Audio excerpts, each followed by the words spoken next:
The Green Knight is, it's, it's, it's really interesting.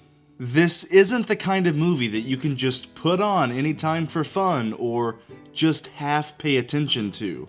This is a very slow, meticulously layered film with intentionally ambiguous elements, and it's not really an easy watch. So, is this movie genius? Or is it pretentious crap? Let me tell you my view on it.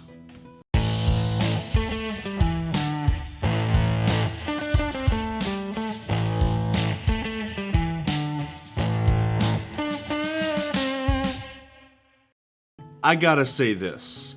I think I need to see this movie again to accurately give my best take on it, because this is a film that needs multiple viewings to fully understand. But I did watch it, and I've had a couple of days to sit and think about it. And I don't love this movie. I'm not even sure if I like it.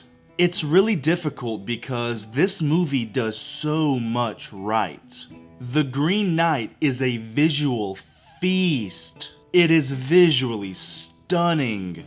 The lighting is fantastic, the camera work is phenomenal, the acting is great, and the dark atmosphere is almost a character itself. You feel like you can almost touch and smell these characters.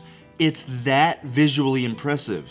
They do many things with spatial awareness and lighting that really add to a lot of the scenes. The lighting looks completely natural, but they add certain colors in certain scenarios to represent different emotions, and they will sometimes change the way a shot looks to either throw you off or make you question what's happening.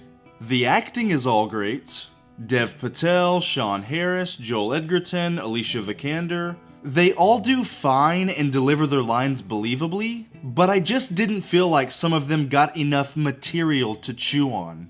It's very much a character piece, but there wasn't a single scene where Dev Patel really got to let loose and really show his acting chops. No scenes where the acting wowed me. It was all just good. It was really good. And the score of this film is spectacular. It goes from being hauntingly beautiful, to very creepy, to surprisingly upbeat in some moments. It really contributes to the atmosphere in every scene, and it was definitely a highlight for me. This movie also looks beautiful. The sets, the locations, the costumes. It was all top-notch, and it kind of makes movies like Endgame or Fast and Furious look silly. Look at this compared to this. This movie makes its $15 million budget look like $100 million. It's pretty astonishing. So yeah, there are a ton of things to enjoy about this movie. But for some reason, I came out of it very disappointed. I'm not sure if it was the marketing or just my expectations for a fantasy adventure, but this movie just fell flat for me. And I'm gonna be getting into some spoilers pretty soon, so if you don't want anything in this movie spoiled for you, get out of here right now, go watch the movie, then come back and watch this. Alright? Alright. This movie is slow. If you're expecting an epic fantasy action movie with bloody battles and swords clanking together, this is not it. There are many scenes where the camera just slowly pans around, or someone is just walking around and they let the scene breathe. But maybe they let some scenes breathe a little too long. I'm not even really sure why this movie had to be rated R. There's one scene where the Green Knight gets his head cut off. There's a dream scene where Gawain has his head fall off. They show boobs once or twice, and we see some semen on Gawain's hand at one point. I feel like they could have not shown boobs or as much blood, and this movie could have easily been PG-13. Nobody curses, There isn't an abundance of gore, and there isn't a single real fight in the entire movie. Maybe it was my ignorance, but I expected Gaiwin to use that axe once or twice in the movie, but he literally never uses it. And that's probably my biggest issue with the movie. I don't feel like anything really happened on his journey. He walks around, rides around on a horse, talks to some people, goes to sleep at someone's house, rides his horse some more, falls down the side of a hill, walks up a mountain, talks to some more people, falls asleep at someone else's house, rides his horse some more, then walks around some more.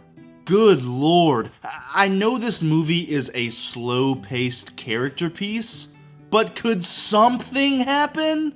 He gets tied up by some bandits and gets his axe and horse stolen, but then his axe and horse magically reappear 20 minutes later, and it doesn't explain why or how. He helps a girl get her decapitated head out of a lake, then he puts it on her bed and leaves. We don't know who she is or if she's even real. Then it just moves on. Then he comes across some giant naked women and nothing happens. The fox he's traveling with and one of the giants call out to each other like, "Roo." Then the giants keep walking. Nothing happens and they meant nothing to the story. Then he comes across a kingdom where he meets Joel Edgerton, Alicia Vikander, and a woman with a blindfold. His girlfriend back home is Alicia Vikander, but this woman that he meets here also has her face, and I'm not exactly sure what was happening.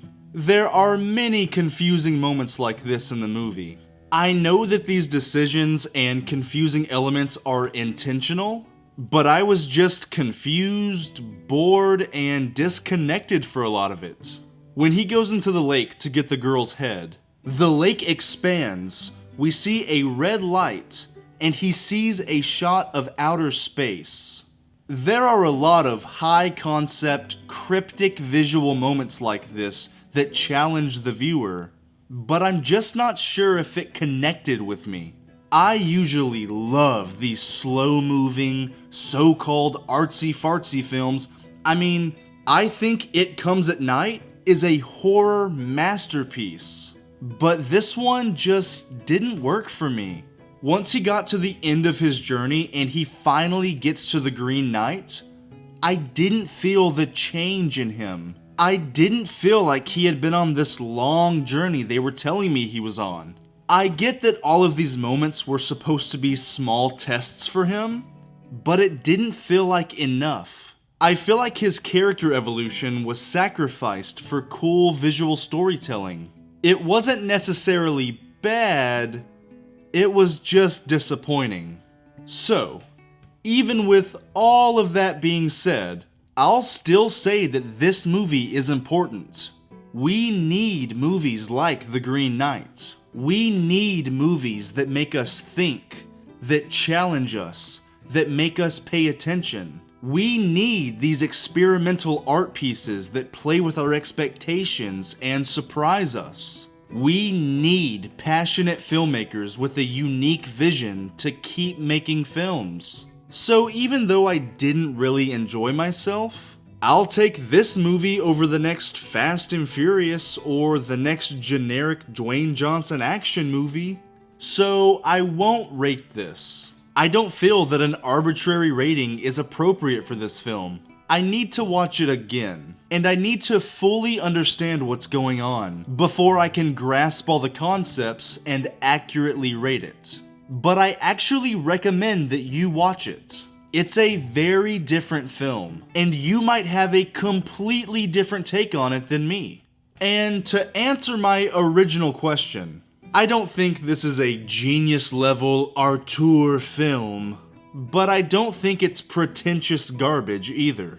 Maybe it's somewhere in the middle. Maybe it's neither. I don't know. But I can say, this movie had me thinking about it when I left the theater, and that's usually a good thing. The Green Knight, You are an unusual bastard. And I love it. Alright guys, there are my very raw thoughts on The Green Knight. If you've seen this movie already, please let me know what you thought about it in the comments. Fill in some of the gaps for me. Tell me what it meant to you. I would love to hear what other people got out of this film. Thank you so much for watching this video. And until we meet again, peace out.